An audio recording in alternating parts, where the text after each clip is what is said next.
Hay noches en que uno desearía no haber visto nada, noches en que uno le pide a Dios que devuelva el tiempo a solo unas horas antes, cuando la vida todavía tenía el peso familiar de siempre, cuando el café de la mañana sabía igual que siempre y los ruidos de la calle eran los mismos ruidos de siempre y nada había cambiado, porque todavía no sabías lo que ya había pasado.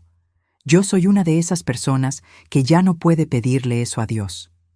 Porque yo vi el video, yo vi el minuto exacto que mi hija me indicó. Y lo que apareció en esa pantalla pequeña, con la luz azul de la noche cayendo sobre mis manos temblorosas, fue algo que ninguna madre debería ver jamás. Me llamo Consuelo Remedios Vázquez Mendoza. Nací en Tehuacán, Puebla, hace 74 años, en una casa de adobe con patio de tierra y un naranjo que mi padre plantó el año que yo llegué al mundo. Ese naranjo todavía existe, mi padre ya no. Pero hay cosas que uno planta en la tierra y que duran más que uno. Y hay cosas que uno siembra sin querer en el corazón de sus hijos y que también duran. Lo que me llevó a esa noche frente al video no empezó ese día. Empezó mucho antes. Empezó en los silencios que fui acumulando sin entenderlos, en las miradas que yo traducía mal porque quería traducirlas mal, porque a veces uno entiende antes de estar listo para entender, y entonces decide no entender todavía. Antes de que les cuente todo lo que pasó, necesito hacer una pausa aquí, porque siento que hay alguien escuchándome en este momento que sabe exactamente de qué estoy hablando, que quizás todavía no tiene un nombre para lo que está viendo en su propia casa, en su propia familia, en los ojos de alguien que quiere. Si estás ahí, si esto te está llegando de alguna manera, quiero que sepas que no estás sola ni solo.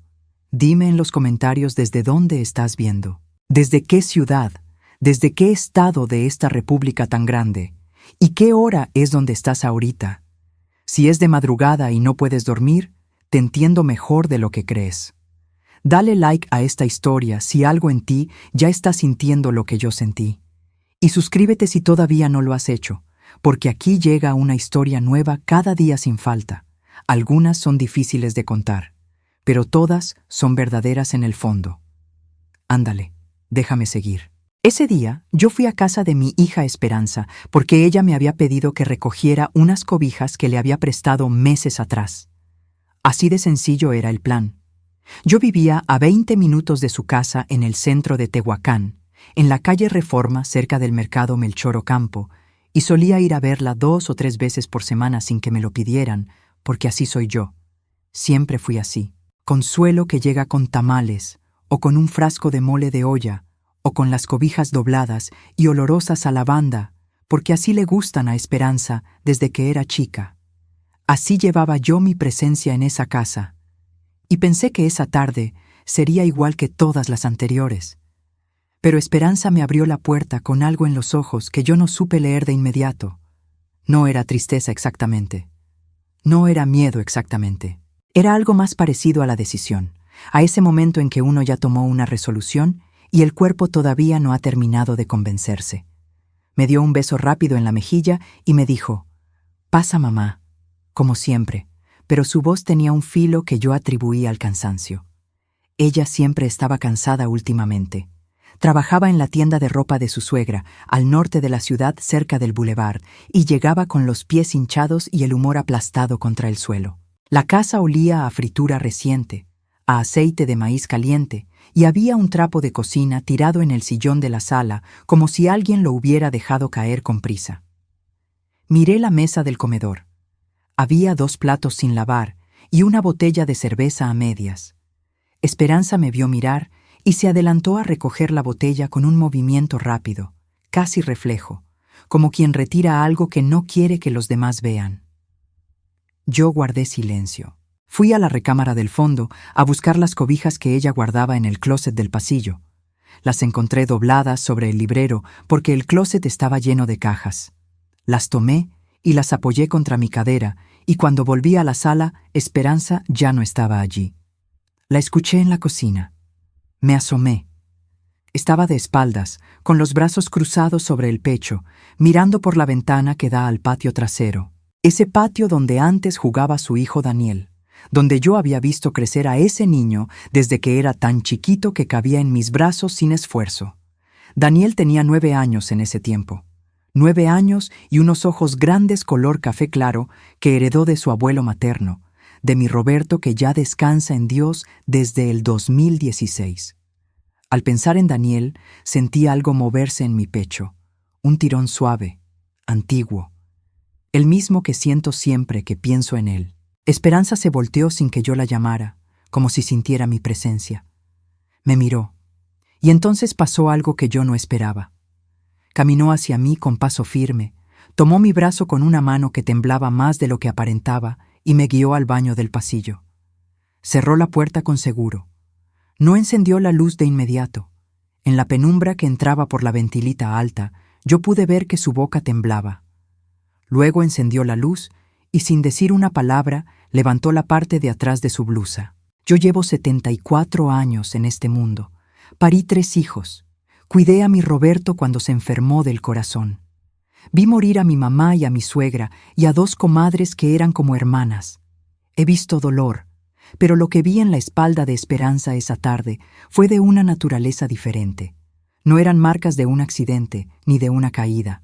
Eran marcas de algo repetido, capas sobre capas, algunas ya amarillentas, en proceso de desaparecer, otras más recientes, todavía con ese tono morado que uno reconoce aunque no quiera reconocerlo. Las conté sin querer, no debí contarlas, pero las conté.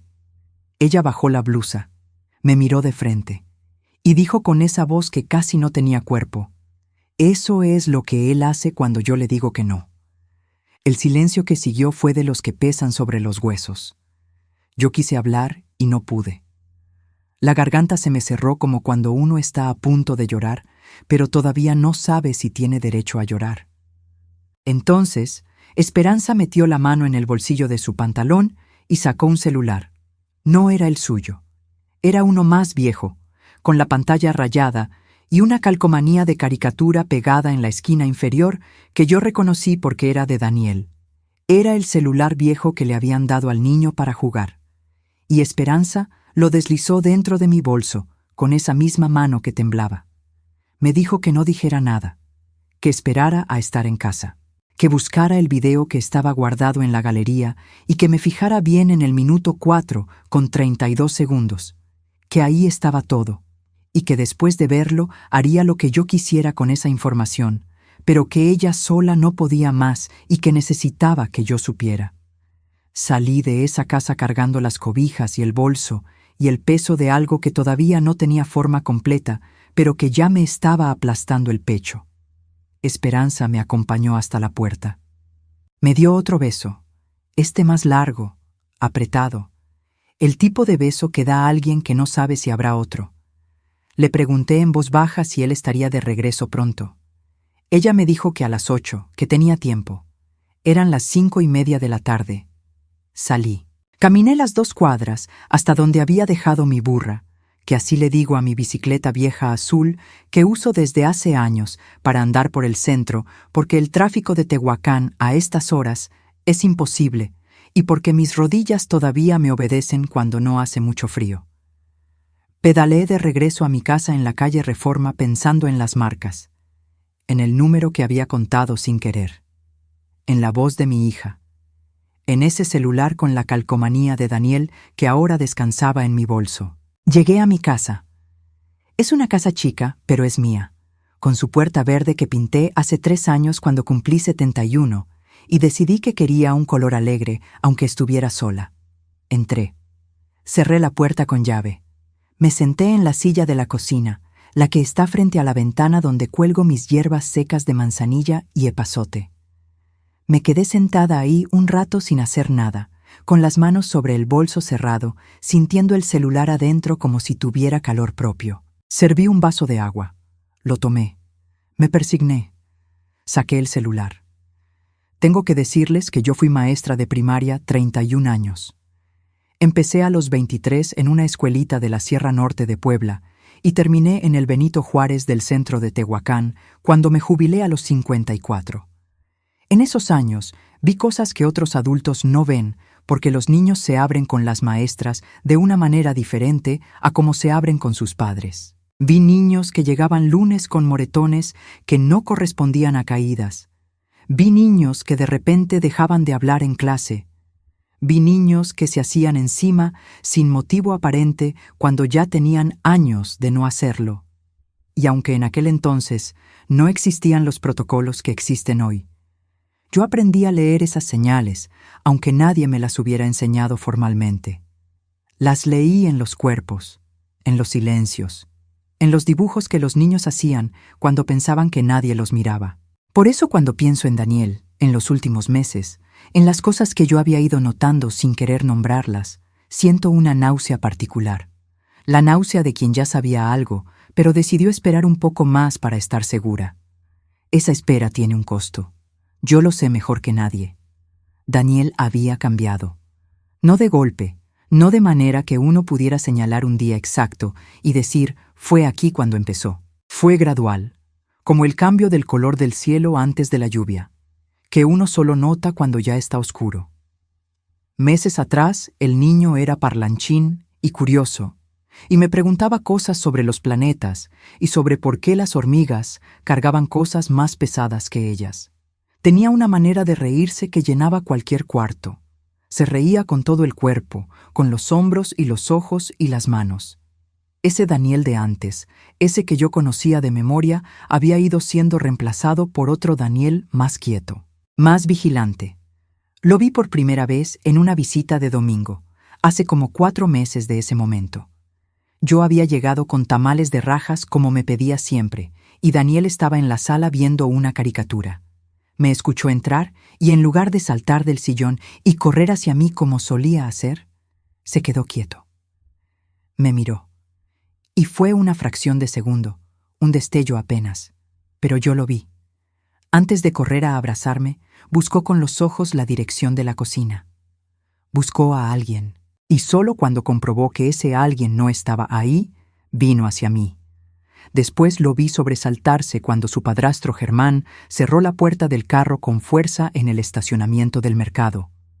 Un sonido normal, un golpe de metal ordinario. Daniel se tensó desde los hombros hasta las manos como si esperara algo. Le pregunté qué pasaba y me dijo nada, abuelita, con una voz tan plana que me dolió más que si hubiera gritado. Los niños pequeños no tienen voz plana. Los niños pequeños tienen voz llena, voz con subidas y bajadas, voz que no puede esconder lo que siente. Una voz plana en un niño de 9 años es una voz que aprendió a esconderse. Lo vi dejar de dibujar. Daniel siempre había dibujado. Llenaba cuadernos enteros de naves espaciales y dinosaurios y mapas imaginarios de islas con tesoros. Pero en los últimos 2 meses yo no había visto un solo dibujo nuevo en su cuarto. Le pregunté por sus cuadernos una tarde y me dijo que ya no le gustaba dibujar. Dijo que ya estaba muy grande para esas cosas. 9 años, ya muy grande. Esas palabras no son de un niño de 9 años. Son palabras de alguien que le dijo que lo que hacía era cosa de chicos, cosa de bebés. Alguien que necesitaba que Daniel dejara de ser niño para ser más fácil de manejar. Y luego estaban las noches. Esperanza me lo contó de pasada, sin darle importancia, como si fuera un dato menor. Daniel había vuelto a mojar la cama. A sus 9 años, que llevaba seco desde los 3. Lo atribuyó al cambio de escuela, a la tensión del nuevo ciclo escolar. Yo asentí en ese momento sin contradecirla. Pero por dentro, supe que eso no era el cambio de escuela. Un niño que regresa a mojar la cama después de años de no hacerlo, está enviando una señal desde el cuerpo que el cuerpo ya no puede callar. Los niños que viven con miedo regresan a conductas más tempranas porque en esas conductas estaban seguros, porque en esa edad todavía no había empezado lo que sea que ahora los asusta. Esas cosas las había ido acumulando en algún lugar de mi mente sin terminar de juntarlas, sin permitirme juntarlas, porque juntarlas significaba llegar a una conclusión que no quería sacar. No todavía, no sobre Germán. Germán Ibarra Solís llevaba 2 años viviendo con Esperanza. Lo conoció en una posada del trabajo, allá por diciembre de 2022, y para marzo de 2023 Ya se había mudado a la casa. Yo lo conocí en una comida de domingo.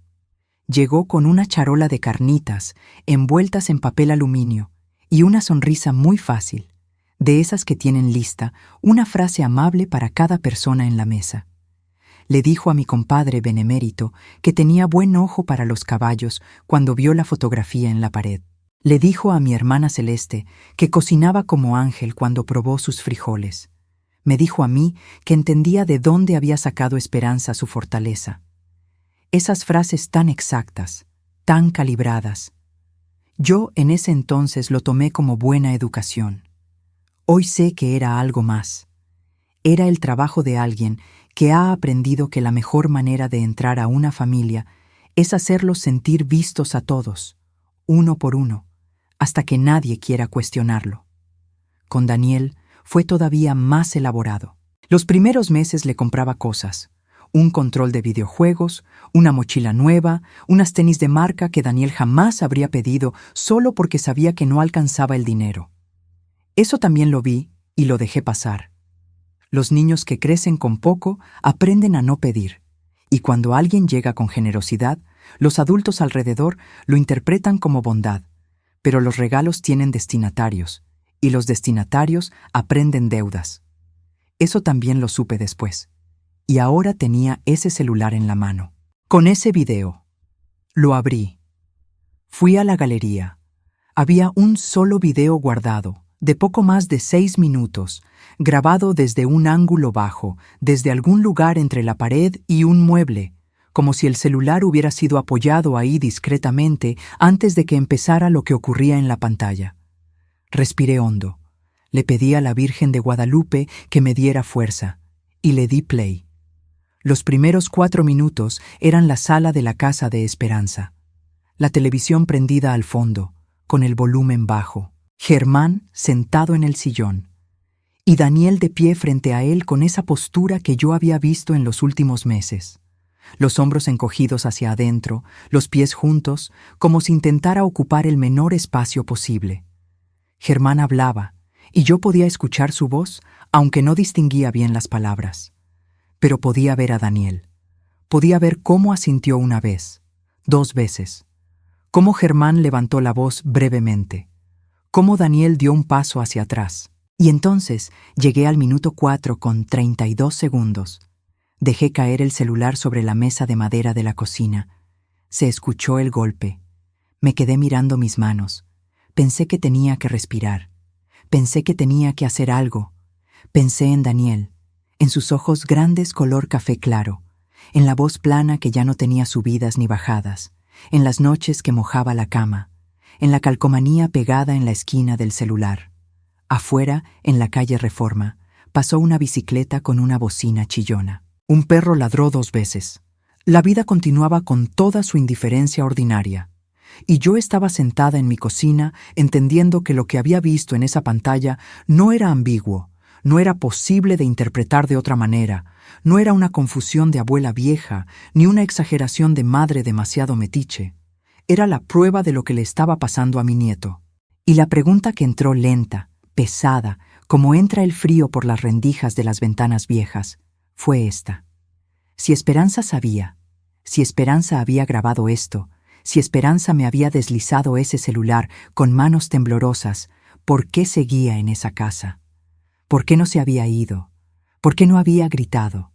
Y entonces empecé a entender que el miedo tiene muchas formas, que hay miedos que se ven desde afuera como complicidad, pero que por dentro son cadenas que uno no eligió ponerse y que no sabe cómo quitarse. Y que mi trabajo esa noche no era juzgar a mi hija, era salvar a mi nieto.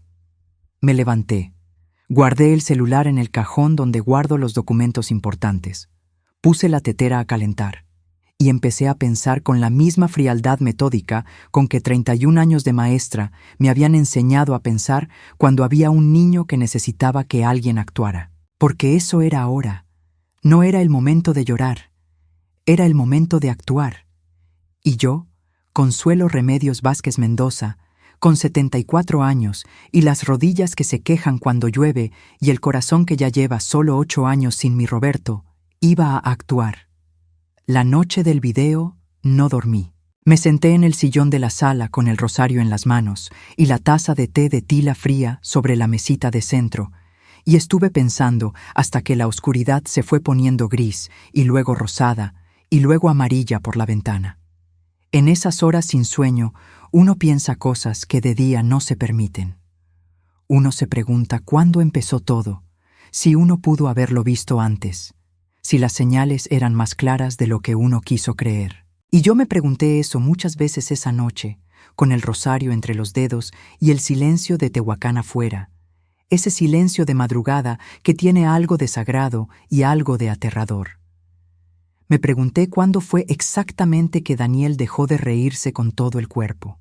Me pregunté cuándo fue que Esperanza empezó a hablar de Germán con esa voz cuidadosa, medida, como quien elige cada palabra antes de pronunciarla para no decir nada que no debiera. Me pregunté si yo había mirado a otro lado en algún momento porque era más cómodo no ver. Y la respuesta honesta, la que duele, es que sí.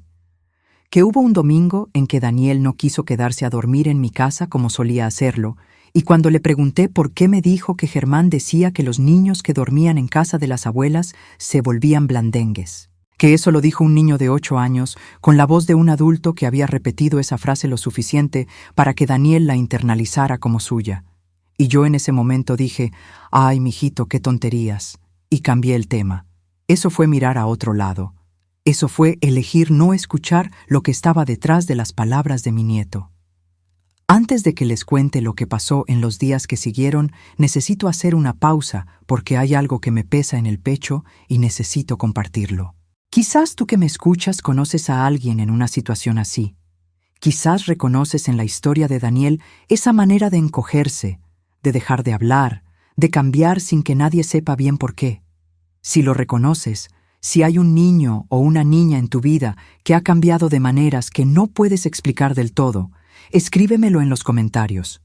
No necesitas dar nombres ni detalles, solo dime que lo reconoces, porque a veces saber que alguien más está viendo lo mismo nos da el valor que nos faltaba para actuar. Y si esta historia te está removiendo algo por dentro, deja el like y suscríbete si todavía no lo has hecho. Aquí llega una historia nueva cada día. Y quizás la de mañana también le va a hacer falta a alguien que conoces. Ándale, déjame seguir con lo que pasó. Yo nací en una familia pobre de Tehuacán. Mi padre se llamaba Abundio Vázquez Torres y era cargador en el mercado central, de esos que suben bultos en las espaldas con un mecapal desde las 4 de la mañana. Mi madre se llamaba Remedios, de donde viene mi segundo nombre, y lavaba ropa ajena en el patio de nuestra casa, y también hacía tamales para vender los domingos. Éramos 5 hijos, yo era la segunda. Aprendí pronto que en esa casa el trabajo era la religión y el silencio era la forma más común de la paz. No porque fuéramos una familia fría, sino porque cuando uno trabaja mucho tiene menos palabras sobrantes para el final del día. Crecí viendo a mi madre cargar cosas en silencio, no solo bultos, también cosas que no tenían nombre. Mi padre era un hombre bueno en el fondo, pero con un genio que se encendía rápido cuando bebía, y en aquellos años los hombres bebían los fines de semana como si fuera un deber. No era el peor. Había vecinos peores. Pero yo vi a mi madre levantarse de la mesa con una calma que no era calma sino distancia aprendida y llevar los platos a la cocina mientras mi padre alzaba la voz sobre algo que ya mañana no recordaría. Y yo desde niña me dije que eso no, que ese silencio no iba a ser el mío. Hubo una vez, yo tendría como 11 años, que una niña de mi clase llegó un lunes con el labio partido. Dijo que se había caído. Todos le creyeron porque los niños se caen, pero yo la vi durante el recreo y noté que cuando la maestra Dolores se acercó a preguntarle cómo estaba, la niña no levantó los ojos del suelo. No los levantó en todo el día. Y yo supe, con esa certeza que no viene del razonamiento sino del estómago, que no se había caído. Fui a decírselo a la maestra Dolores y ella me dijo, «Consuelo, no te metas en lo que no te incumbe. Esa niña y su familia no necesitan que tú les inventes problemas». La niña no volvió a la escuela después de Semana Santa. Nunca supe qué fue de ella. Pero ese momento, esa niña con el labio partido y los ojos en el suelo, se quedó conmigo como se quedan las cosas que uno no puede resolver. Y creo que algo en ese recuerdo me siguió toda la vida como una pregunta sin cerrar, como una promesa que nunca terminé de hacer formalmente, pero que igual estaba ahí, esperando que llegara el momento de cumplirla. Cuando decidí estudiar para maestra, mi familia no entendió bien para qué. Mi padre dijo que bastaba con que supiera leer y escribir bien para conseguir un buen marido. Mi madre no dijo nada, que era su manera de estar de acuerdo en que yo tenía razón. Estudié en la Normal de Tehuacán y me recibí a los 22 años con calificaciones que me abrieron la puerta a una plaza en la Sierra Norte de Puebla, en un pueblo que se llamaba San Marcos Tlacoyalco, donde los niños llegaban en guaraches a clase aunque lloviera, y donde el cuaderno de cada alumno era un bien que se cuidaba como si fuera de oro. Estuve allá 4 años, sola en una casita prestada, con una estufa de 2 quemadores y un colchón que olía a humedad los días de lluvia. Aprendí náhuatl lo suficiente para hablar con los papás que no dominaban el español.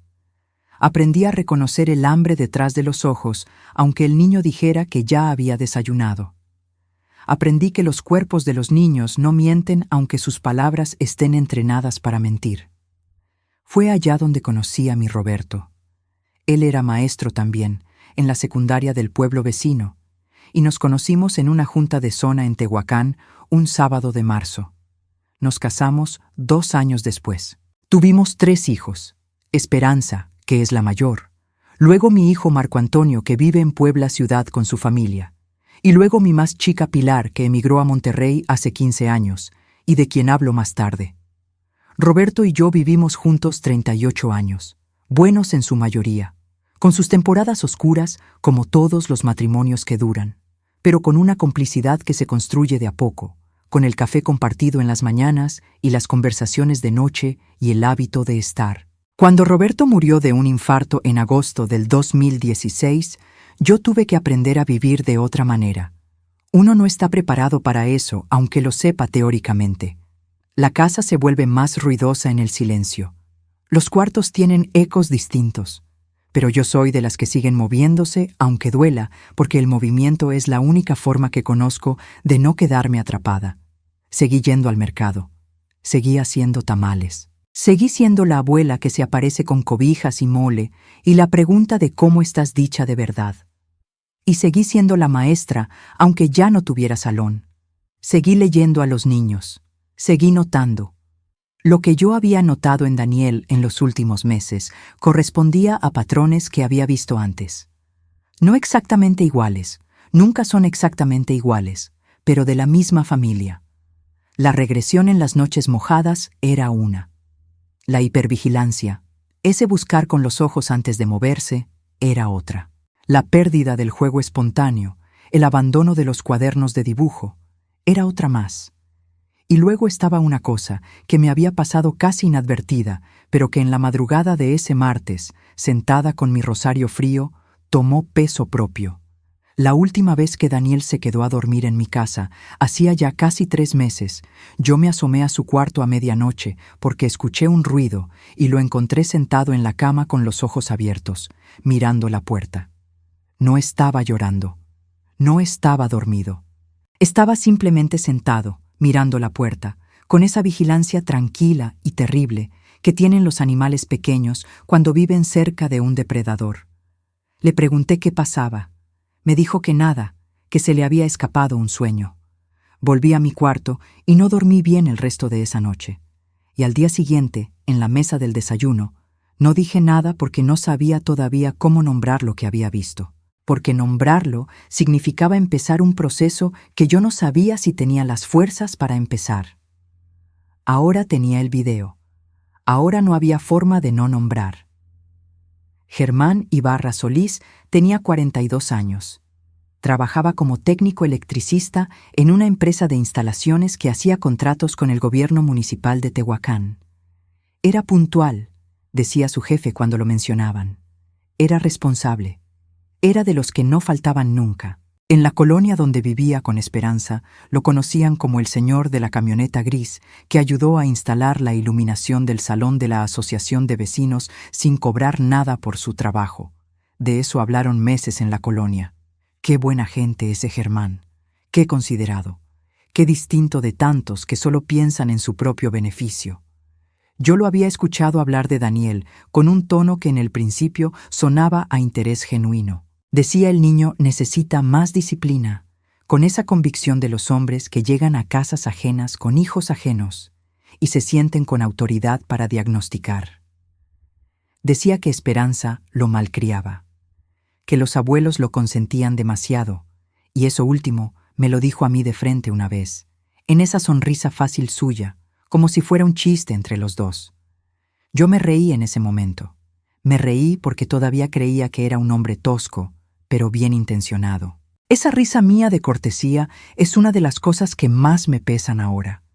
Los regalos que le compraba a Daniel en los primeros meses fueron disminuyendo. Yo lo noté, pero no lo conecté con nada.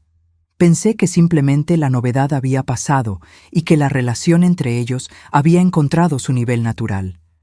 No entendí todavía que los regalos del principio no habían sido generosidad, habían sido inversión. Habían sido el trabajo de construir confianza en el niño, en la familia, en la colonia, para que cuando llegara el momento de ejercer el control, ya nadie tuviera razones para dudar de él. Había un detalle que me había llamado la atención una tarde, hace como 2 meses antes del video, y que en ese momento guardé sin saber bien dónde ponerlo. Yo había llegado de visita inesperada, sin avisar, como a veces hago porque así soy. Germán estaba en la sala con Daniel viendo televisión. Nada raro en apariencia. Pero cuando yo entré, Daniel se levantó del sillón tan rápido que casi se tropieza. Y Germán dijo sin voltear a verme, «Qué gusto, señora Consuelo. Pase usted», con esa voz tranquila de siempre. La tranquilidad de alguien que no tiene razón para apresurarse porque ya sabe que nadie va a ver lo que no quiere que vean. Pero Daniel seguía de pie junto a la pared, con esa postura encogida, y yo le dije, «Ven, mijito, dame un abrazo». Y él vino hacia mí, pero antes de llegar, volteó a mirar a Germán. Un vistazo rápido. Buscando permiso o buscando evaluar el riesgo, no lo supe entonces, pero lo veo clarísimo ahora. Eso fue lo que guardé sin nombre 2 meses antes del video. Ahora tenía el nombre. Al amanecer del miércoles tomé una decisión. Iba a hacer 2 cosas ese mismo día. La primera era hablar con Esperanza cara a cara, sola, fuera de esa casa, en algún lugar donde Germán no pudiera aparecer ni escuchar. La segunda era ir a las oficinas del DIFE municipal de Tehuacán a preguntar qué era lo que podía hacerse con lo que yo tenía. No iba a esperar. No iba a darme más tiempo para pensar si estaba exagerando o confundida, o siendo la suegra metiche de la que siempre hablan los chismes. Mi nieto dormía con los ojos abiertos, mirando la puerta. Eso era suficiente para mí. Llamé a Esperanza al celular personal de ella a las 7 de la mañana. Le dije que necesitaba verla, que fuera a la taquería de Doña Flor, en la calle 5 de Mayo, a las 10, sin decirle nada a nadie. Hubo un silencio largo al otro lado del teléfono. Luego dijo, «Sí, mamá». Solo eso. «Sí, mamá». Y colgó. Y me bañé, me vestí con mi blusa azul, que es la que me da más seguridad, no sé por qué. Me tomé el café con un pan dulce, aunque no tenía hambre, y salí a caminar el centro de Tehuacán en esa mañana fresca de agosto con el corazón apretado pero los pies firmes. Pasé frente a la parroquia de la Asunción y me detuve un momento. Entré. Me senté en el tercer banco de siempre, el que está bajo la imagen de la Virgen de Guadalupe, la que tiene el manto verde a su lado que parece moverse con el aire de los cirios. Me quedé ahí 10 minutos, no recé con palabras formadas, solo estuve ahí. Dejé que el silencio de la iglesia se posara sobre mí como se posa la mano de alguien que sabe que no hay palabras suficientes, pero que igual quiere que sepas que está contigo. Luego salí y fui a esperar a mi hija. Esperanza llegó 5 minutos tarde con el cabello recogido y unas ojeras que revelaban que ella tampoco había dormido. Pedimos 2 cafés y nos sentamos en la mesa del fondo, la más alejada de la calle. Me miró y yo la miré, y no tuvimos que decir mucho para empezar, porque las 2 sabíamos para qué estábamos ahí. Le dije que había visto el video, que había visto el minuto 4:32, que no había ninguna interpretación posible fuera de la que yo había sacado, que necesitaba que me dijera desde cuándo, que necesitaba que me dijera si Daniel lo sabía, que necesitaba que me dijera si ella estaba a salvo también. Las preguntas salieron seguidas, sin pausa. Quizás debía haberlas espaciado más. Quizás debía haber comenzado con un abrazo en lugar de con preguntas. Pero yo estaba intentando no llorar, y cuando uno intenta no llorar, a veces sale todo más duro de lo que quiere. Esperanza envolvió las manos alrededor de la taza de café y me miró con esos ojos cansados de años que no correspondían a sus 34, y me dijo: «Mamá, yo no supe al principio que cuando empezó a cambiar con Daniel, ella pensó que era la disciplina, que los hombres nuevos que entran a una casa con hijos son estrictos al principio y que se ablandaban con el tiempo, que cuando empezó a notar otras cosas ya había pasado demasiado tiempo, y ella ya dependía del sueldo de él, porque la tienda de su suegra le había reducido horas y el alquiler estaba a su nombre, que cuando intentó hablar con él, la primera vez, él le dijo que ella estaba exagerando, que Daniel era un niño difícil que necesitaba mano firme, y que si ella seguía creando problemas, iba a ser ella quien tuviera que irse de la casa porque el contrato estaba a su nombre. Que cuando la segunda vez ella insistió, fue cuando llegaron las marcas en la espalda, y que entonces había empezado a tener miedo de que si ella se iba, Germán de todas formas encontrara manera de estar cerca de Daniel porque tenía derechos de guardería, aunque no fuera el padre biológico, porque llevaba 2 años registrado como conviviente en la escuela del niño, y que no sabía cómo funcionaba eso legalmente, y que tenía miedo de que si hablaba y no había suficiente prueba, él se volviera peor. Escuché todo eso sin interrumpirla, con las manos sobre la mesa, quietas, aunque por dentro yo estaba temblando, porque lo que mi hija me estaba describiendo, esa secuencia de ella planteando un problema y él negando, atacando, presentándose como víctima, amenazando con consecuencias, eso era un patrón que yo había leído en un artículo que me había dado una trabajadora social del DIF años atrás cuando fui a preguntar por una alumna mía. Ese artículo hablaba de cómo ciertas personas que hacen daño funcionan siempre de la misma manera cuando son confrontadas. Primero niegan, luego atacan, luego se convierten en la víctima del problema. Es un mecanismo tan predecible que tiene su propio nombre en la psicología, aunque yo no lo recordé en ese momento. Lo que sí recordé fue la sensación de reconocimiento que tuve al leerlo y cómo esa misma sensación de reconocimiento me cayó encima ahora mientras escuchaba a Esperanza describir, sin saberlo, exactamente ese patrón. Cuando terminó de hablar le dije: «Tú no estás sola», que lo que sentía era comprensible, que el miedo que la había tenido paralizada no era cobardía, sino el resultado de algo que alguien muy hábil había construido con cuidado a lo largo de 2 años, que eso no era su culpa, que yo iba a ayudarla, pero que para ayudarla necesitaba que confiara en mí completamente y que me permitiera moverme. Le pregunté si el celular con el video tenía más material grabado. Me dijo que no, que ese había sido el único momento en que se le había ocurrido grabar, una tarde que Daniel no sabía que ella estaba en casa porque había llegado antes de lo previsto del trabajo, que lo había grabado con manos temblando desde detrás de la puerta entreabierta, que el video era lo único que tenía. Le dije que ese video era suficiente para empezar. Le dije que esa misma tarde yo iba al DIF. Esperanza me miró con algo en los ojos que no era exactamente esperanza todavía. Era algo más frágil que eso. Era el gesto de alguien que tiene tanto miedo de que todo salga mal, que no puede permitirse creer todavía que podría salir bien. Y yo tomé su mano sobre la mesa, esa mano que reconocí porque es la misma que tuvo desde niña, con los mismos nudillos y las mismas uñas cortas y el mismo lunar pequeño en el dedo índice, y le dije: «Yo no me voy a quedar quieta, Esperanza. No esta vez». Pagué los cafés. Salimos a la calle.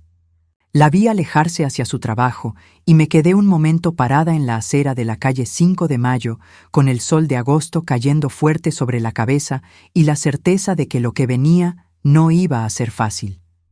Pero también con algo que no había tenido en muchos días: un rumbo claro, un primer paso, un lugar a donde ir. Y fui. Las oficinas del DIF municipal de Tehuacán quedan sobre la avenida Insurgentes, en un edificio color crema con una reja azul marino y una señal pintada que dice Sistema para el Desarrollo Integral de la Familia, con letras que el sol ha ido desgastando, pero que todavía se leen con claridad. Yo había pasado por ahí muchas veces en mis años de maestra. Había referido a más de un alumno a sus servicios, había llenado formatos y hablado con trabajadoras sociales y acompañado a madres que no sabían bien a dónde ir. Pero nunca había entrado por mí misma. Nunca había sido yo quien necesitaba ayuda. Eso cambia algo en el cuerpo cuando uno cruza esa puerta. Le da al paso una solemnidad distinta.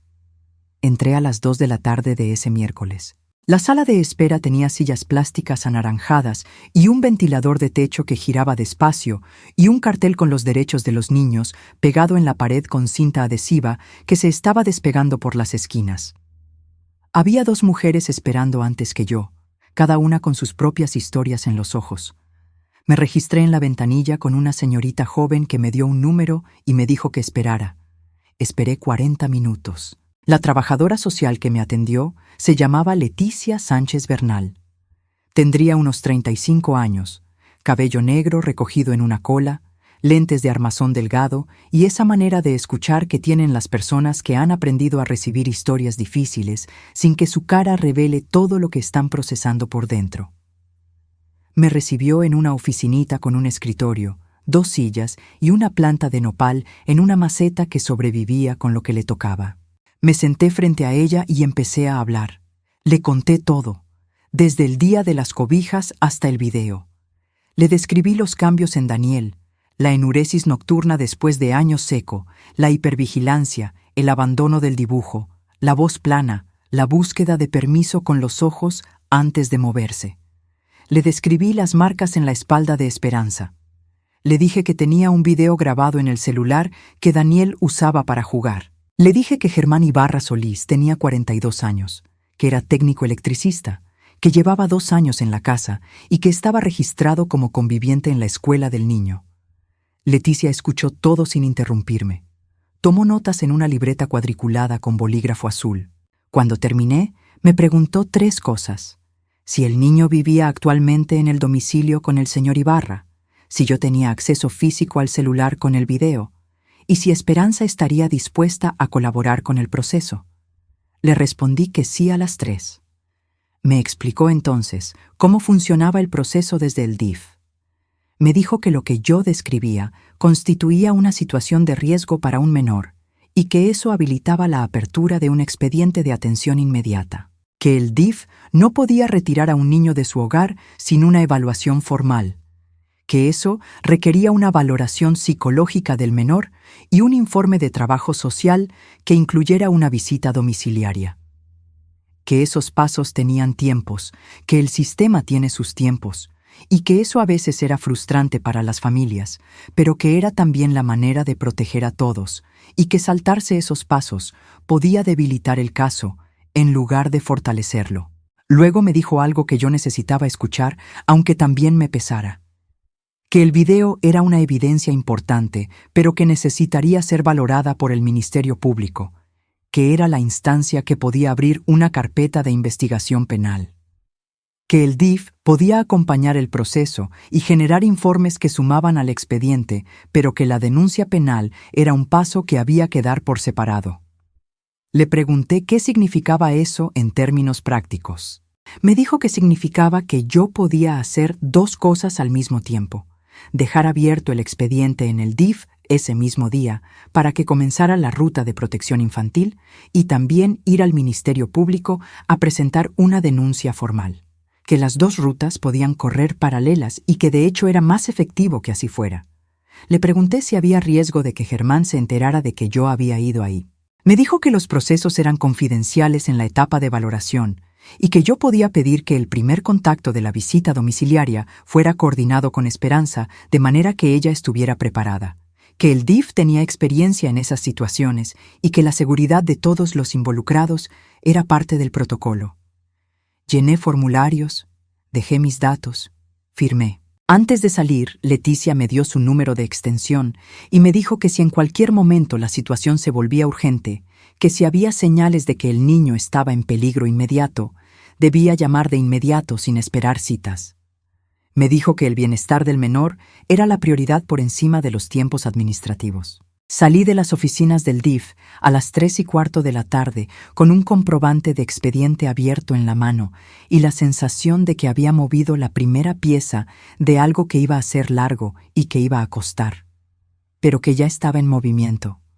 Necesito parar un momento aquí, porque lo que les acabo de describir, ese proceso de ir al DIF, de llenar los formularios, de escuchar los tiempos del sistema, yo sé que para algunos que me escuchan puede sonar lejano o complicado, pero quiero que sepan que ese proceso existe, que el DIF municipal o estatal está en cada municipio de este país, que no necesitan ir con pruebas perfectas, necesitan ir con una preocupación fundada, con lo que han visto, con lo que han notado, con lo que el cuerpo les dice aunque todavía no tengan nombre para ponerle. Y si hay alguien escuchándome ahora que tiene un niño o una niña en su vida que ha cambiado de las maneras que les describí, que ya no duerme, que ya no juega, que busca con los ojos antes de moverse, por favor no esperen a tener el video. Vayan primero. El sistema tiene sus tiempos, pero necesita que alguien llame a la puerta. Dime en los comentarios si esto te está llegando. ¿Desde dónde estás? ¿Qué hora es allá? Y dale like si sientes que esta historia merece ser escuchada por más personas. Suscríbete si todavía no lo has hecho. Aquí hay una historia nueva cada día. Ándale, déjame contarles lo que pasó después. El Ministerio Público me atendió al día siguiente. Fui a la agencia del ministerio ubicada en la calle Independencia. Llegué a las 9 de la mañana cuando abren y pedí ser atendida para presentar una denuncia relacionada con un menor. Me indicaron que esperara. Esperé 1 hora y 40 minutos. En ese tiempo me tomé un café de un termo que había traído. Recé 2 décadas del rosario mentalmente y observé a la gente que entraba y salía con sus propias historias a cuestas. El Ministerio Público es uno de esos lugares donde uno entiende de golpe cuánta vida difícil existe detrás de la vida ordinaria. El agente que me recibió era un hombre joven, no tendría más de 30 años, con uniforme y una libreta de declaraciones sobre el escritorio. Empecé a contarle y en algún punto saqué el celular con el video. Me dijo que lo correcto era que el celular fuera valorado como evidencia digital, que ellos no podían simplemente reproducirlo y que lo ideal era que fuera revisado por el área de informática forense. Me preguntó si podía dejar el celular. Le dije que sí, pero que antes necesitaba hablar con mi hija para que ella estuviera de acuerdo en que se incorporara formalmente como evidencia. Me dijo que eso era razonable y que podía volver con el celular en el momento en que estuviera lista para entregarlo. Esa tarde hablé con Esperanza. Le expliqué lo que el agente me había dicho. Esperanza tardó en responder. Yo podía escuchar su respiración al otro lado del teléfono y supe que estaba pensando en Germán, en lo que pasaría cuando se enterara, en si podría protegerse. Le dije que el proceso era confidencial en la etapa de investigación. Le dije que Leticia del DIF me había explicado que en casos de riesgo inmediato para un menor podían solicitarse medidas cautelares al juzgado familiar, que podían incluir la restricción de acceso del agresor al domicilio. Le dije que no estaba sola, que yo iba a estar con ella en cada paso. Hubo otro silencio, y luego Esperanza dijo, «Sí, mamá», como la mañana anterior en el teléfono. Solo sí, mamá. Pero esta vez sonó diferente. Sonó como alguien que está empezando a creer que el suelo puede sostenerse. Lo que no habíamos calculado era la velocidad de Germán. No sé cómo se enteró. Quizás Esperanza dijo algo sin querer. Quizás alguien lo vio entrar al DIFI y lo comentó. Quizás simplemente sintió que algo había cambiado en la manera de moverse de Esperanza, en esa forma que tienen las personas controladoras de leer a quienes controlan como si fueran textos que han memorizado. El caso es que el viernes en la noche, Germán llegó a la casa de Esperanza con otro tono. No llegó violento. Llegó tranquilo, que a veces es peor. Le dijo que alguien le había comentado que su suegra andaba inventando cosas por el DIF, que él entendía que las abuelas a veces se ponían celosas y entrometidas con los yernos, que le parecía muy lamentable que una señora de su edad tuviera tan poco que hacer. y que si eso continuaba, él iba a tener que hablar con un abogado porque no iba a permitir que una señora chismosa destruyera su reputación. Esperanza me lo contó al día siguiente. Me llamó desde la calle, desde afuera del trabajo, con una voz que intentaba estar firme pero que tenía ese temblor debajo. Yo escuché y sentí que la rabia me subía desde el estómago, pero la guardé. Guardé la rabia porque la rabia sin dirección no sirve de nada. La rabia necesita convertirse en plan. Le dije a Esperanza que lo que Germán acababa de hacer tenía un nombre. Que atacarme a mí, presentarse como víctima de mis inventos, intentar aislarla de mí, cuestionando mi cordura, era exactamente lo que hacen las personas que quieren mantener el control cuando sienten que lo están perdiendo. Que eso no era una señal de que debíamos detenernos. Era una señal de que íbamos por el camino correcto. Que el que tiene razón no necesita amenazar con abogados. El que tiene razón deja que la verdad hable. Pero también supe en ese momento que el tiempo se había comprimido. Que lo que yo pensaba que podíamos hacer con calma y paciencia ahora tenía una urgencia diferente. Porque Germán sabía que algo se había movido, y las personas como Germán, cuando saben que algo se ha movido, se vuelven más cuidadosas o se vuelven más peligrosas. No siempre es posible saber cuál de las dos va a pasar. Esa noche fue mi noche oscura. Me senté en el sillón de la sala con las luces apagadas porque la oscuridad a veces ayuda a pensar sin distracción. Afuera la calle Reforma estaba tranquila. Algún perro ladraba a lo lejos. El reloj de la pared de la cocina marcaba sus segundos con ese tic-tac que Roberto siempre decía que le daba paz y que a mí a veces me resultaba demasiado constante como recordatorio de que el tiempo pasa sin esperar a nadie. Empecé a cuestionarme. La duda entró despacio, como siempre entra, con voz suave y razonable. Quizás estaba exagerando. Quizás el video tenía otra explicación que yo no había sabido ver. Quizás los cambios de Daniel eran realmente por el cambio de escuela, por la edad, por el crecimiento natural de un niño que dejaba de ser tan chico. Quizás yo era una anciana de 74 años que había perdido algo de perspectiva y que proyectaba sus propios miedos en una situación que no era tan grave. Quizás Germán tenía razón en algo. Quizás yo era una suegra entrometida que nunca había aceptado del todo a ningún hombre en la vida de su hija. Esas voces. Las reconozco ahora por lo que eran. El eco de todo lo que Germán había dicho sobre mí desde que llegué a cuestionar su autoridad. Él me había descrito como una señora confundida, celosa, entrometida, vieja. Y aunque yo sabía conscientemente que eso era mentira, alguna parte de mí lo había absorbido y lo estaba reproduciendo en mi propia mente en el momento en que estaba más sola y más cansada y más asustada. Eso es lo que hace la manipulación cuando tiene éxito. No necesita que la víctima la crea completamente. Solo necesita sembrar suficiente duda para que la víctima se detenga. Y yo en esa noche oscura estaba a punto de detenerme. Fue entonces que me levanté y fui al cajón de los documentos importantes. Saqué el celular de Daniel con la calcomanía en la esquina. Lo sostuve en las manos. No lo encendí. No vi el video de nuevo porque no necesitaba verlo. Lo que necesitaba era tenerlo en las manos y recordar para qué estaba ahí.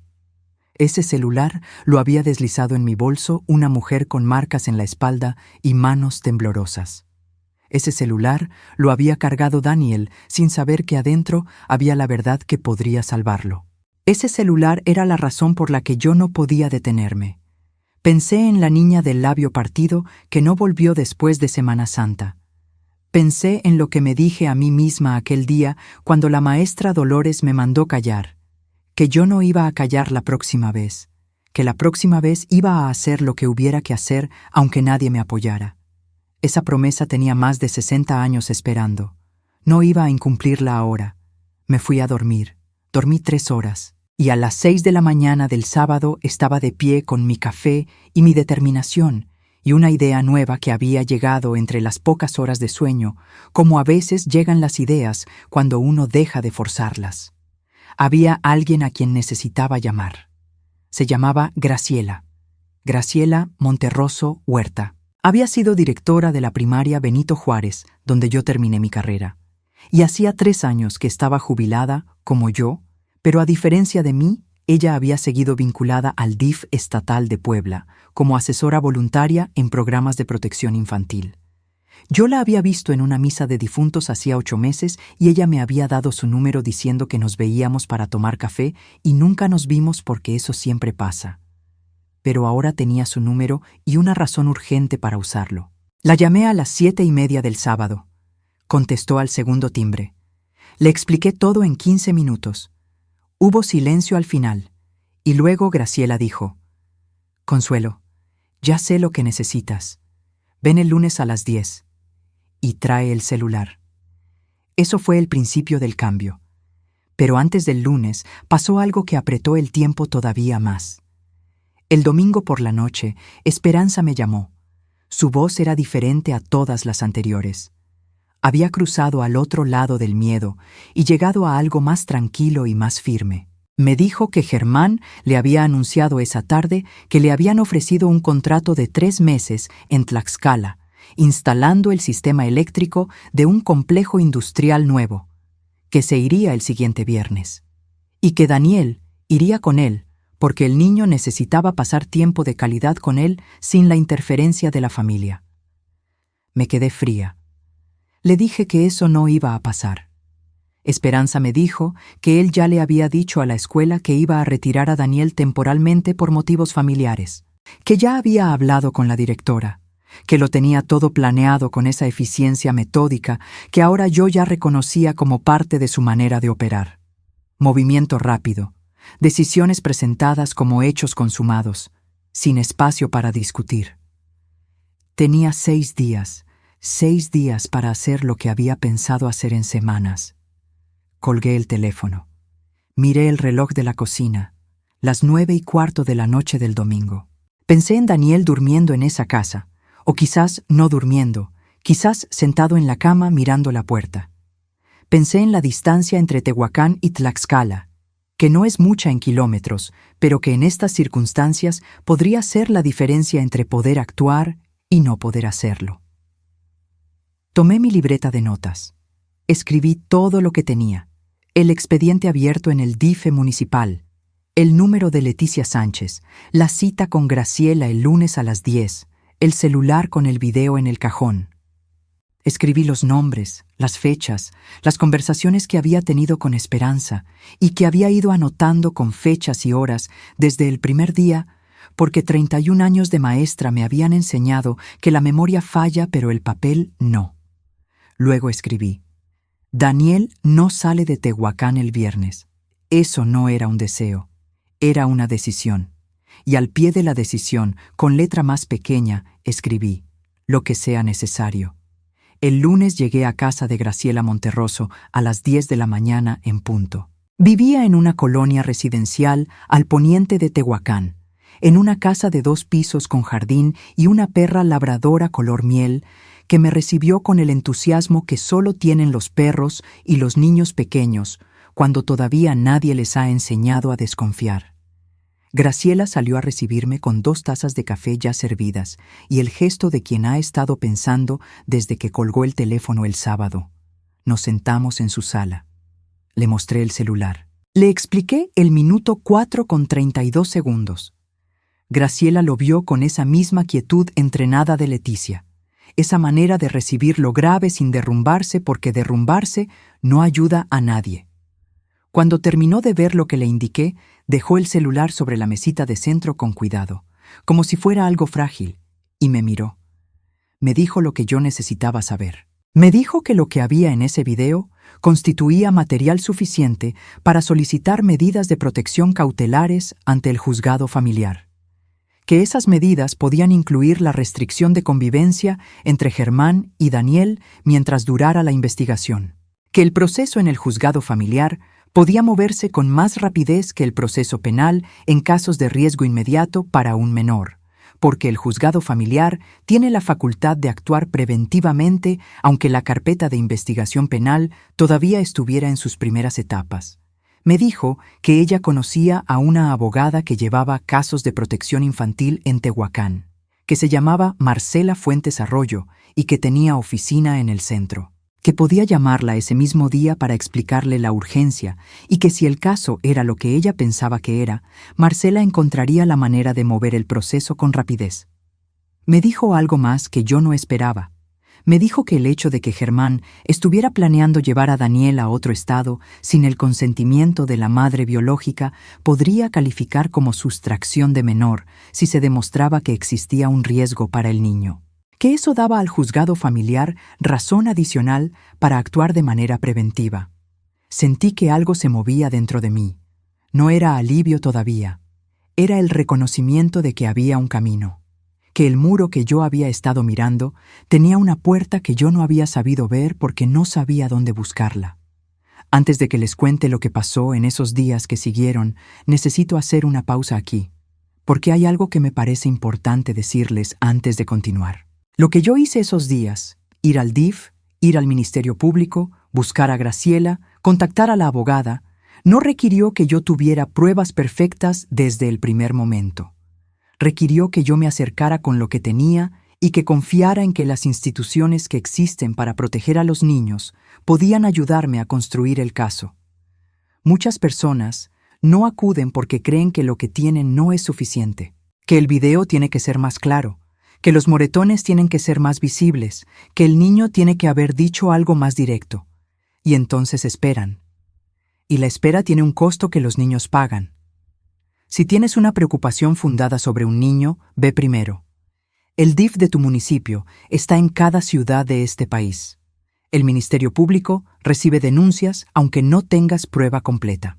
Y la Comisión Nacional de los Derechos Humanos tiene una línea de atención al número 807-15-2000 si necesitas orientación y no sabes por dónde empezar. Dime en los comentarios si esto que estoy contando te ayuda a entender cómo funciona el proceso. Y si conoces a alguien que podría necesitar escuchar esto, comparte este video. Una historia como esta puede llegar a los oídos correctos en el momento correcto. Dale like. Suscríbete. Aquí llega una historia nueva cada día. Ahora déjame contarles lo que pasó con Marcela. Graciela llamó a Marcela Fuentes ese mismo lunes mientras yo todavía estaba sentada en su sala. Habló 5 minutos, dándole un resumen preciso del caso. Cuando colgó, me dijo que Marcela podía recibirme esa tarde a las 4, que ya tenía el contexto, que yo llevara el celular, mi libreta de notas y el comprobante del expediente del DIF. Llegué a la oficina de Marcela a las 4:10. Era una mujer de unos 45 años, cabello corto, traje gris, escritorio con 2 torres de expedientes y una fotografía de 2 niñas sonriendo pegada en la esquina del monitor. Me senté frente a ella y le di todo lo que tenía. La libreta con las fechas y las conversaciones y los cambios que había notado en Daniel.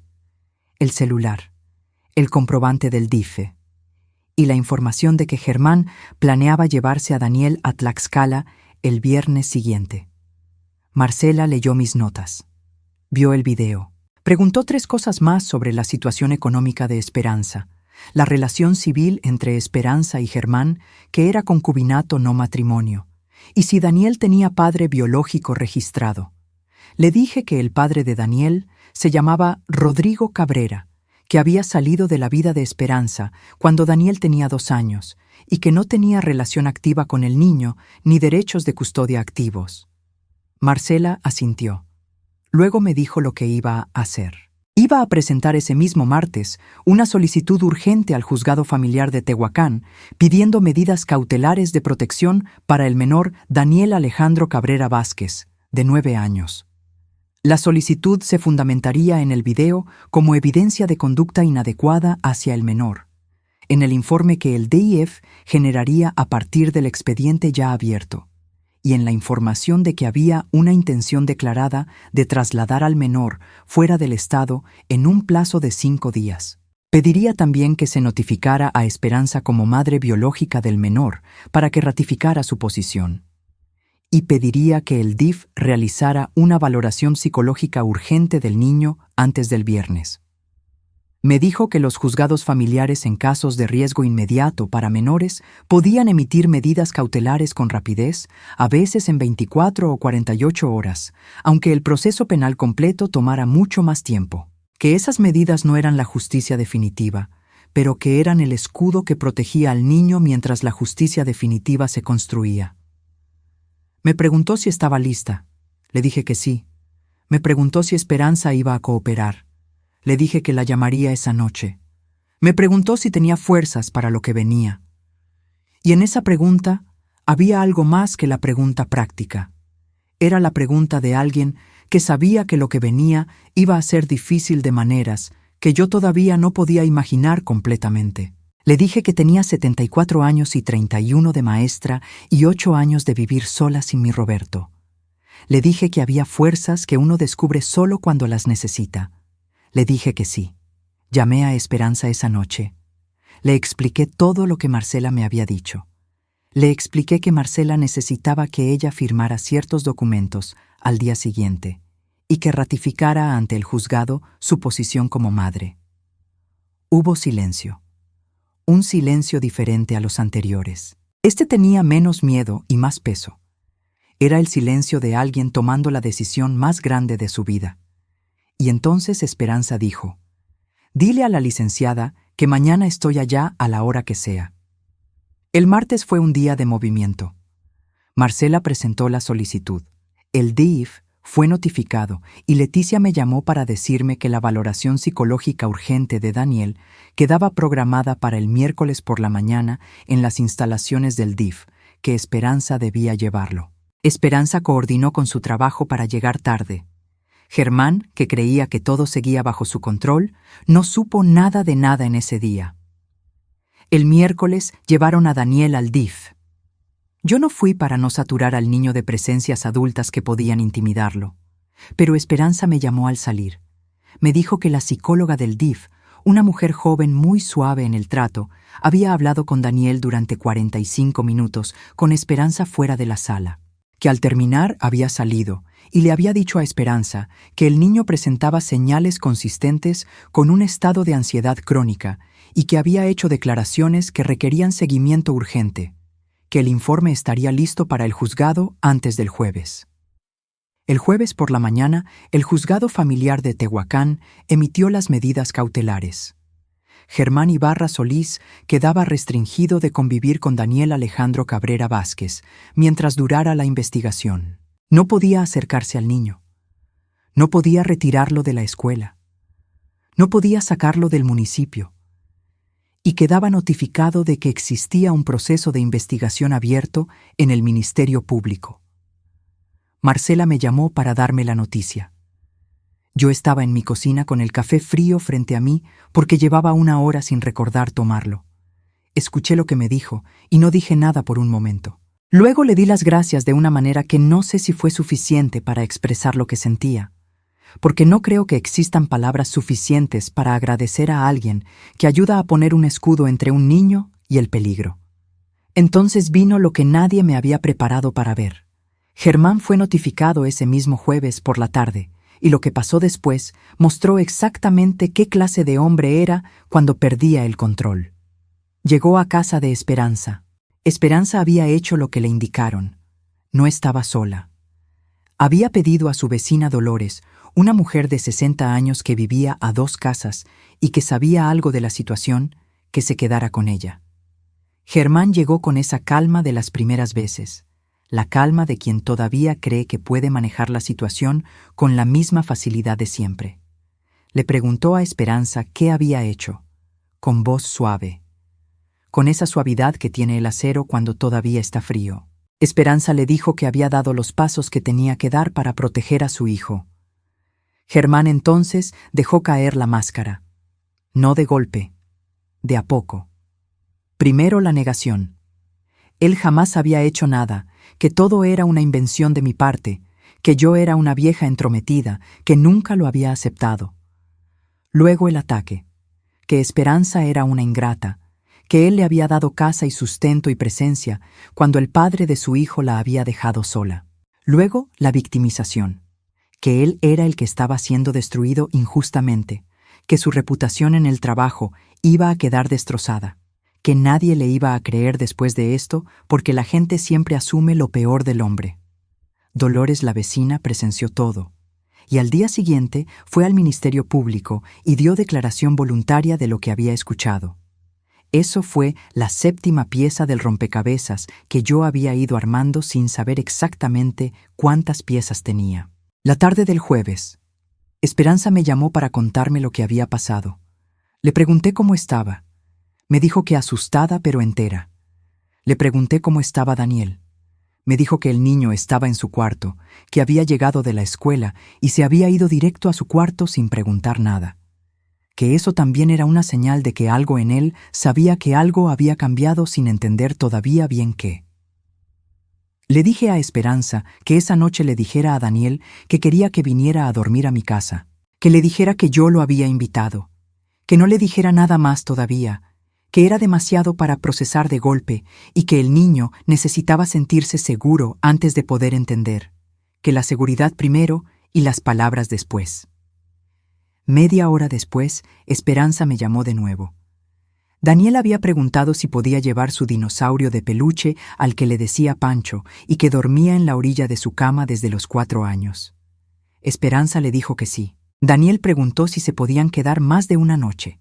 Esperanza le dijo que las que hicieran falta. Esa noche Daniel durmió en mi casa por primera vez en casi 3 meses.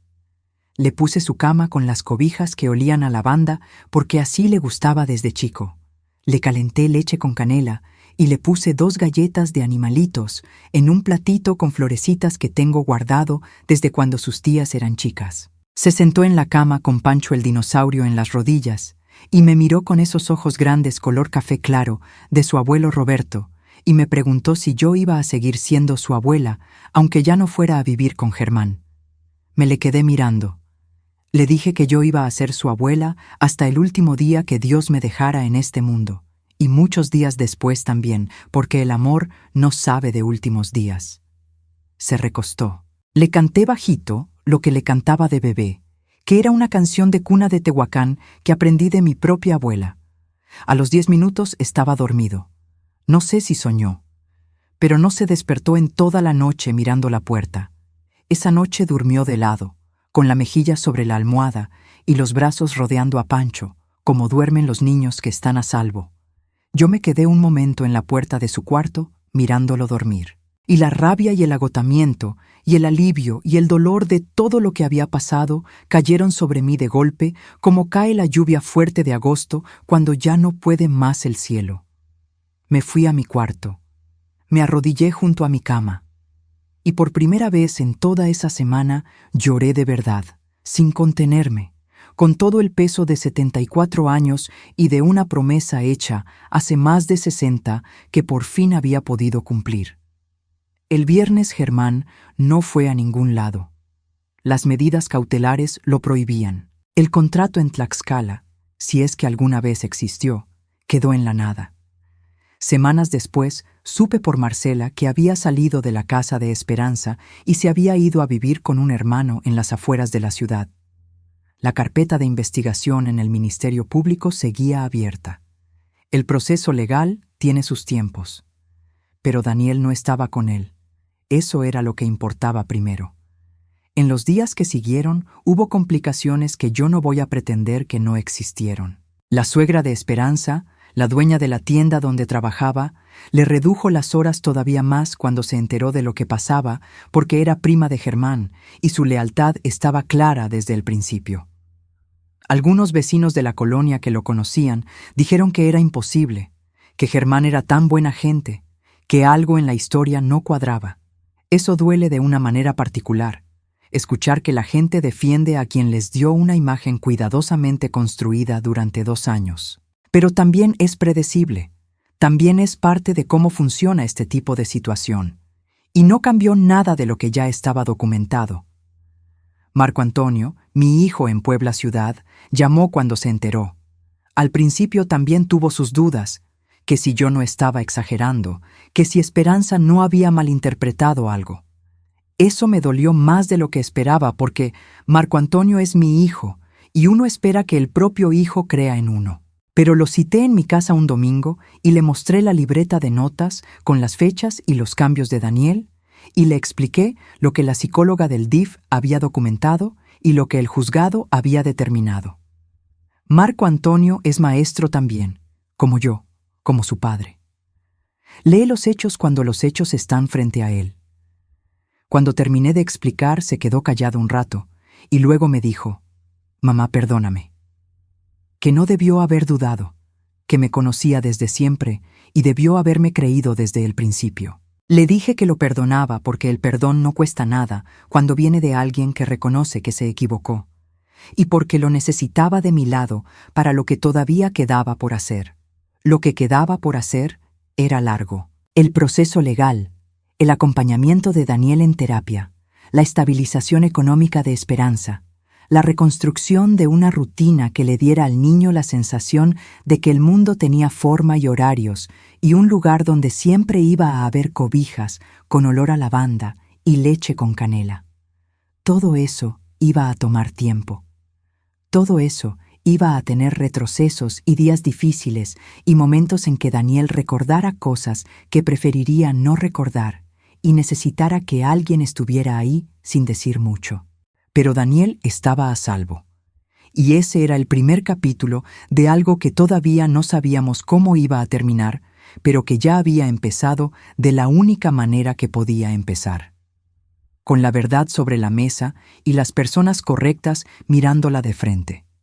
Ha pasado 1 año y 3 meses desde aquella noche en que dejé caer el celular sobre la mesa de madera de mi cocina. 1 año y 3 meses en que he aprendido cosas sobre mí misma que 74 años de vida no me habían enseñado todavía, o que quizás sí me habían enseñado, pero que necesitaban este momento particular para volverse completamente claras. El noviembre pasado cumplí 76 años. Daniel me hizo un dibujo de cumpleaños. Era una nave espacial con 2 figuras adentro, una grande y una chica, y abajo escribió con su letra que todavía mezcla las mayúsculas con las minúsculas: «Para mi abuela, que es la más valiente del universo». Lo tengo pegado en la puerta del refrigerador con un imán de la Virgen de Guadalupe. Lo veo cada mañana cuando voy por mi café. Daniel cumplió 11 años en julio. Sigue siendo flaco como su abuelo Roberto. Y curioso como siempre fue antes de que algo apagara esa curiosidad por un tiempo. La curiosidad regresó.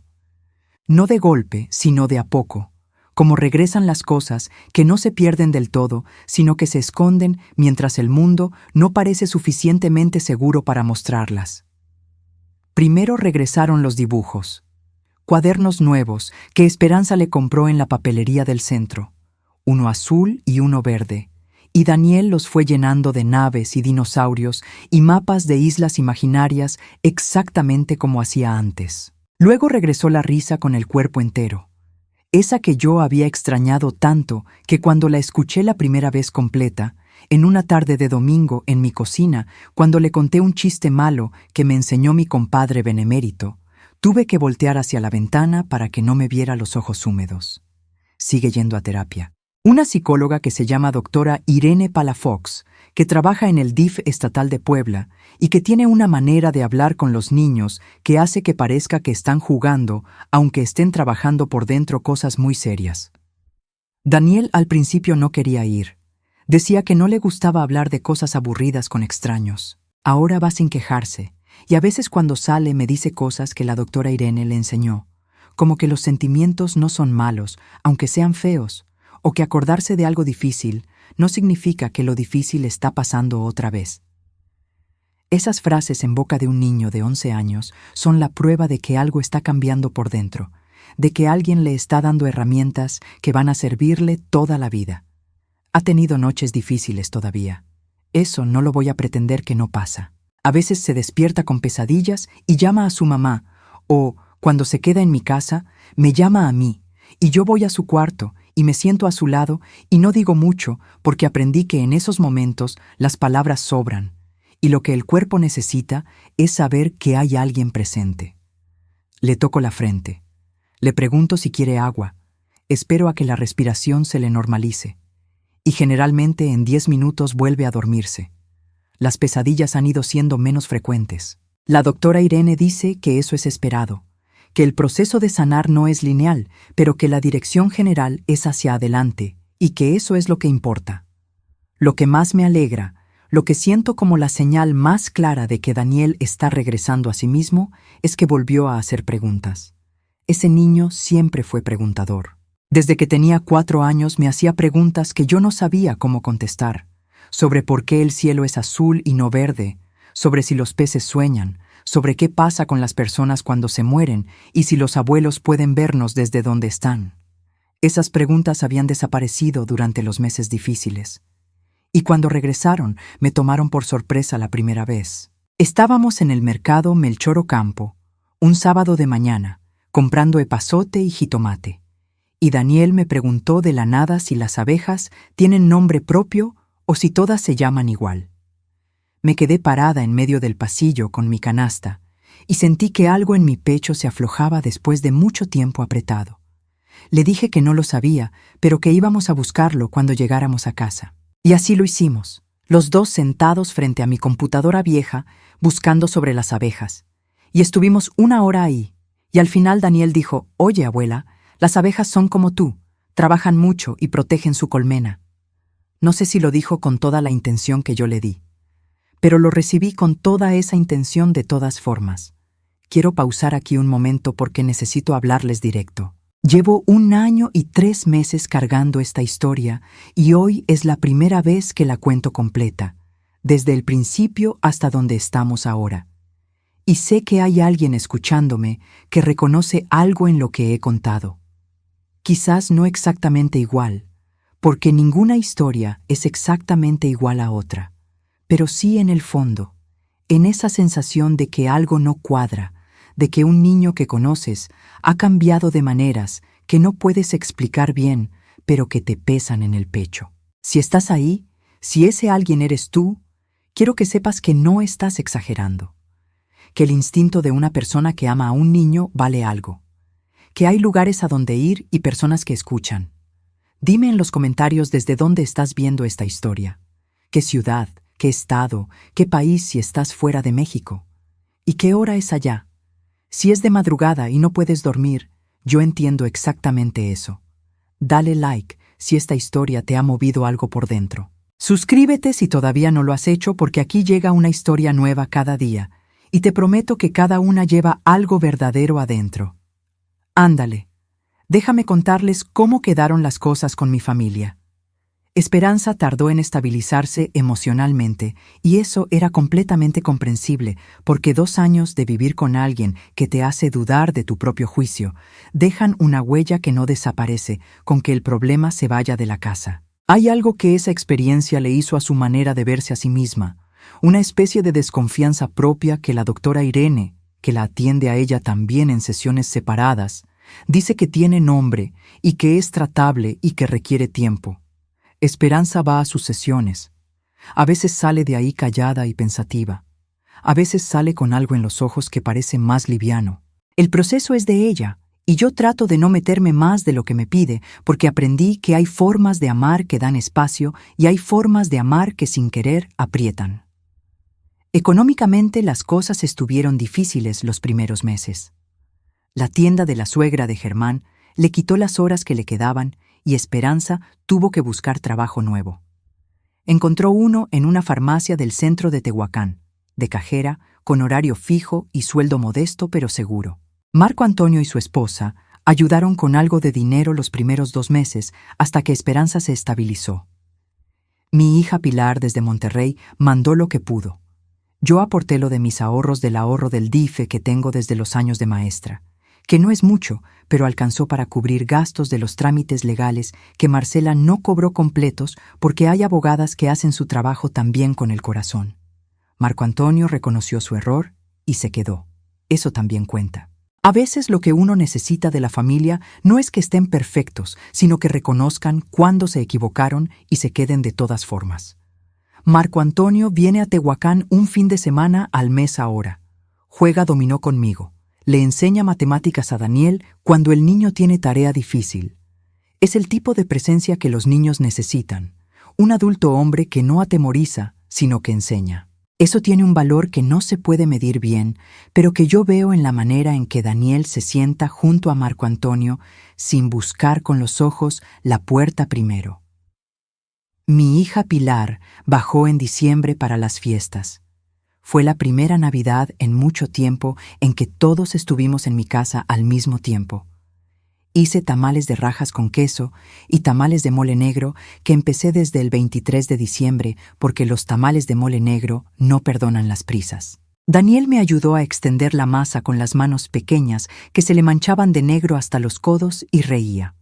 Esa risa de diciembre, con las manos negras de mole, fue uno de los momentos más hermosos de mi vida entera, y eso lo digo habiendo vivido 76 años de momentos. Con respecto a Germán, el proceso legal siguió su curso con la lentitud que tienen los procesos legales en este país, que es una lentitud que a veces desespera y que yo entiendo porque he aprendido a entenderla, aunque no siempre pueda aceptarla con tranquilidad. La carpeta de investigación en el Ministerio Público siguió abierta. La declaración de Dolores, la vecina, fue incorporada. El informe de la psicóloga del DIF fue incorporado. El video fue valorado por el área de informática forense y fue incorporado como evidencia digital. Marcela me explicó que el proceso penal completo podía tomar un tiempo considerable y que yo debía prepararme para eso, que la justicia en México existe, pero tiene sus tiempos y sus etapas, y que saltarse etapas puede debilitar el caso en lugar de fortalecerlo. Germán dejó Tehuacán hace 8 meses. Se fue a vivir a otra ciudad, creo que a Atlixco, aunque no lo sé con certeza, y en verdad no necesito saberlo. Lo que sí sé es que el juzgado familiar mantiene las medidas de restricción vigentes y que cualquier intento de acercarse a Daniel tiene consecuencias legales claras. Su reputación en la colonia se fue rehaciendo a su favor entre quienes nunca quisieron ver lo que había debajo de la imagen, pero eso ya no es asunto mío. Lo que importa es que Daniel duerme toda la noche y que en la escuela le dijeron a Esperanza que su hijo ha mejorado notablemente en atención y en participación en clase. Ahora quiero hablarles de algo que me parece lo más importante de todo lo que he contado. Quiero hablarles de lo que aprendí. No como teoría, sino como verdad ganada a precio de insomnio y temblores de manos y noches mirando el techo y días caminando pasillos de instituciones con la cabeza alta, aunque el corazón estuviera en el suelo. Si hay una abuela que me está escuchando ahora mismo, una abuela que tiene esa sensación incómoda sobre algún niño o niña de su familia, que nota algo que los demás desestiman, que siente que algo no cuadra aunque no pueda ponerle nombre todavía, quiero decirle esto directamente. Confía en lo que ves. Tu edad no es una debilidad cuando se trata de leer a los niños. Es una ventaja. Llevas décadas aprendiendo a leer lo que el cuerpo dice cuando la boca calla. Eso no se inventa y no se estudia. Se vive. Y si algo en ti dice que algo está mal, algo está mal. No necesitas la prueba perfecta para dar el primer paso. Necesitas ir a tocar la puerta del DIF de tu municipio y decir, tengo una preocupación sobre un niño y me gustaría hablar con alguien. Eso es suficiente para empezar. Quiero hablarles de las señales que yo aprendí a reconocer y que quisiera que ustedes también reconocieran. No las aprendí de libros, aunque los libros las confirman. Las aprendí de Daniel, de sus ojos, de su cuerpo, de lo que cambió en él cuando la vida se volvió insegura. Cuando un niño que dormía bien empieza a tener pesadillas todas las noches sin que haya pasado algo evidente que las explique, eso no es una etapa. Eso es el cuerpo procesando algo que la mente todavía no puede. Cuando un niño regresa a comportarse como si tuviera la mitad de su edad, mojando la cama, hablando de una manera más infantil, necesitando que lo carguen o que lo abracen de maneras que ya no pedía, ese niño está buscando en su cuerpo el momento en que se sentía más seguro. No lo está haciendo a propósito. Lo está haciendo porque el miedo es más grande que la vergüenza. Cuando un niño que antes dibujaba o jugaba o cantaba deja de hacerlo de repente, sin explicación, algo apagó algo en él. El juego espontáneo es la forma en que los niños procesan el mundo. Cuando el juego desaparece, el mundo se volvió demasiado pesado para procesarlo. Cuando un niño busca con los ojos a una persona específica, antes de moverse, antes de hablar, antes de reírse, ese niño está evaluando si es seguro moverse, hablar, reírse. Eso no es timidez, Eso es vigilancia aprendida. Y cuando un niño te pide de cualquier manera, con palabras o sin palabras, que no lo dejes solo con alguien específico, esa petición no se ignora. Nunca se ignora. Los niños rara vez dicen las cosas directamente. Esto es algo que aprendí en 31 años de maestra y que vi confirmado en Daniel. Los niños que están pasando por algo difícil lanzan señales pequeñas primero, como pruebas, para ver si alguien las recoge, para ver si serán creídos, para ver si es seguro decir más. Daniel me preguntó si seguiría siendo su abuela, aunque ya no viviera con Germán, antes de que nadie le hubiera dicho que Germán iba a irse. Esa pregunta era su manera de decirme que sabía que algo estaba cambiando y que tenía miedo de perder lo que le daba seguridad. Cuando un niño te hace una pregunta que no tiene sentido en el contexto, párate, escúchala despacio. Hay algo más detrás. Y quiero decirles algo a los papás y a las mamás que quizás están escuchando esto con algo incómodo en el pecho porque lo que estoy describiendo se parece a algo que han visto en su propio hijo o hija. No estoy aquí para acusarlos. Estoy aquí para decirles lo que yo le dije a Esperanza. A veces no vemos porque tenemos miedo de lo que significa ver, porque ver significa actuar, y actuar tiene un costo que da miedo, pero el costo de no ver, ese lo paga el niño solo. Y los niños no deberían pagar solos los costos de las decisiones que los adultos no se atrevieron a tomar. Si tienes una preocupación sobre un niño en tu vida, estos son los pasos concretos que yo daría de nuevo, sin dudar. Primero, ir al DIF municipal o estatal. Están en todos los municipios del país. No necesitas cita en muchos de ellos. No necesitas pruebas perfectas. Necesitas una preocupación fundada y la disposición de contarla. El DIF puede abrir un expediente, programar una valoración psicológica del menor y generar informes que sirven en procesos legales. Segundo, si hay evidencia de algo que constituye un delito, ir al Ministerio Público o a la Fiscalía de tu estado. En muchos estados hay fiscalías especializadas en delitos contra la familia o contra menores que tienen personal entrenado específicamente para estos casos. Tercero, si necesitas orientación y no sabes bien por dónde empezar, la Comisión Nacional de los Derechos Humanos tiene una línea de atención gratuita al número 800-715-2000. Puedes llamar y preguntar. No tienes que saber todo de antemano. Puedes ir con tus preguntas y dejar que alguien te ayude a encontrar el camino. Y cuarto, si hay un riesgo inmediato para el niño, no esperes los tiempos normales del sistema. El DIF y el Ministerio Público tienen protocolos de urgencia. Diles que el riesgo es inmediato. Las palabras importan en ese momento. A quien haya vivido algo parecido a lo que Daniel vivió, ya sea de niño o de grande, ya sea en carne propia o en la vida de alguien que amaban, quiero decirte algo que me costó mucho tiempo entender bien. No fue tu culpa que no dijeran nada. Los niños que viven con miedo aprenden rápido que hablar puede empeorar las cosas.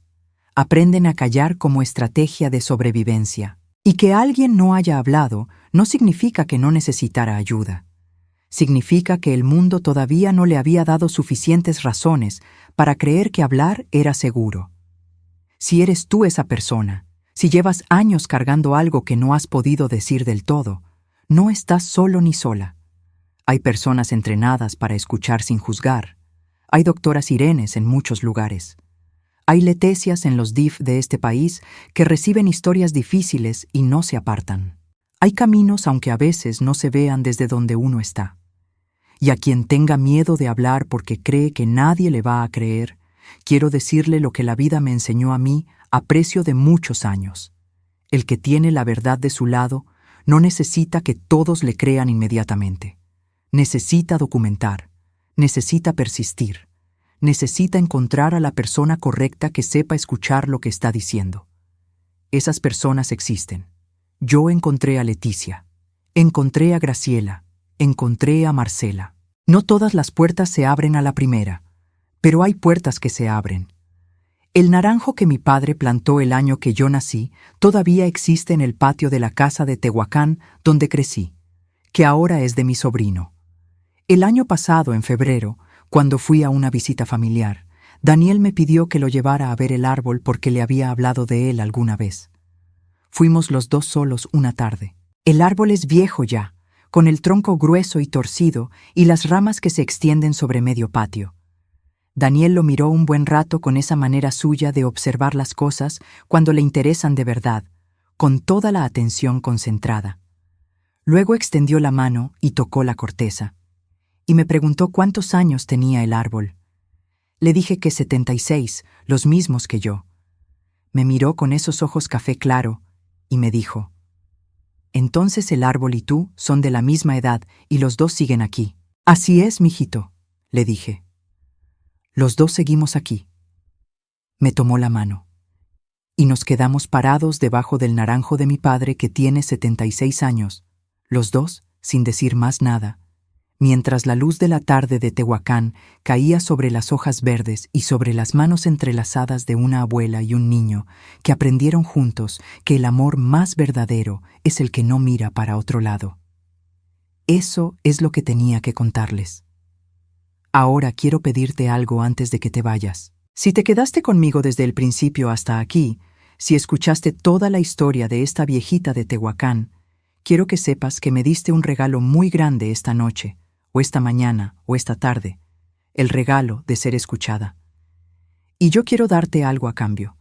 Quiero pedirte que si esta historia te movió algo, si reconociste en ella algo que has visto, o sentido, o vivido, que la compartas con alguien que pueda necesitarla.